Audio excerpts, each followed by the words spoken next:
pa AIDS lal engwara hi pulian nga vale pi hming liani te famal ni turin December ni somni sa khazakwa somnga pathum khan min thakwa a lo pianga kumthum ni ani in apa pulian nga van abora sana anu pi hming lianin achul pui tangar ngar ani kumsa khazakwa somsari pakwa a pilal machwani nen in nein fa pathum an nei khotlang ta na mi in mang tak ani a VC member te lo ni to in cham ni VC secretary ani to boka YMA life member ni in Muncha branch YMA OB kumsom achang zone na choi moina po adong he ani tin muncha khwa hian a havin MHEP din ani bok apha kang to ka ko shanam in mangmi ani a BLKGP leader voi engmazat ni in BLKGP OB post achel kin deu vek ani Muncha branch KGP leader a po hunrei tak chung achang boka OB post dang po achel nual ani kaushan zaipol conductor rei tak ani bok kumsa khazukwa somrat palile kumsa khazukwa somrat pasari khan tua chung kaushan upa atan khan ani a kumsa khazukwa somrat pariata kaushan upa atan khan nile in khemi kum hian joy presbytery thingsul khia kaushan biak ina neya kaushan upa atan ordain anita ani tua chung kaushana pu aphak ang tok rongbolna achuan atlan chingai lawa kaushan chairman kaushan secretary treasurer te ni in no pang Sunday school superintendent kumsom chuang achang bok abo ranli thleng hian puitling Sunday school superintendent ani BSI life member ni in muncha pastor bial secretary te bial chairman te ni in bial mingin PCI assembly mairanga nei tum khan akal bok presbytery committee peng danga po committee member ani china choi presbytery treasurer te lo ni to in synod pastoral committee member a achang to bok kaushan le khotlang ta na phakang to ka in man mek lain zun kong chalo anei ani ti mu chu ani a ma se arong bon na le eizon na atibwai ngai lawa kumsang ni som pali Christmas po war takin awla mangani kaushan leng khom po voi khatche achula len khom na lama po lamma ashwai zar chinani kumthar sang ni som panga alo her chhuaka azun kong na asocial zwal dewa kaushanin kel kang harna chima kalchu han hau adu tata akal veta a thui tak motor chuan ani awangin azun athi ta hiala kel kang achanga alo ho hnu chuan azun thi chuan zia omlam apan hlei theilawa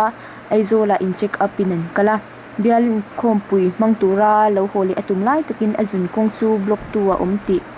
mu chua ani in azung thei talawa Synod hospital durtlanga admit ani a hunrei tak en kolani hnu in phing cancer ani ti mu chua ani a in lama in enkol zui turin damdo in achangin an chwa tira aho nu hian jing chungchai in khom pu alakal pe hle kaushan in khoma sharing hun amanga sermon voi khat asoile manbok besena sang taknen enkol ani mek lain ni somni pakwa July sang ni som panga jing daruk le mini somnga a arong abon ngai lo lalpa hena min chu santa ani vuin ni July ni somni pakwa athi champaphak alo thlen hian achung ten an ngai zwal le a apwalin la an ron thanga hela thlan lo ngai thla a hlim thla te lo thlir pui tur hian chung khat leina le chenrwal zong te an so mani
takin thiang lim chu Isua Krista akila lungphum boimo ber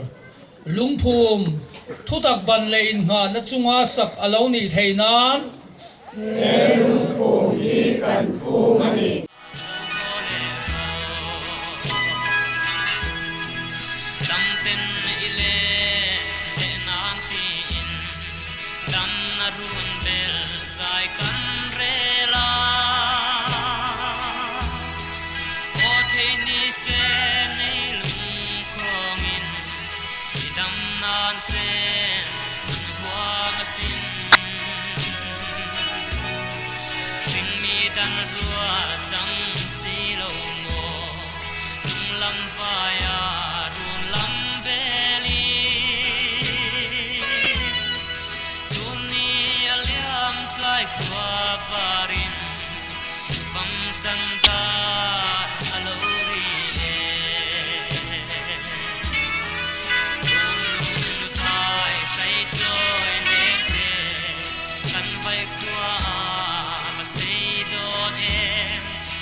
Kakila kwa farunga chuan thina luiral moya Lungmai le puai na to lo Lulu kong kar moi ta ta chuan Lungmai a in chen tu Lei sing ngai lo vin kan le nga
One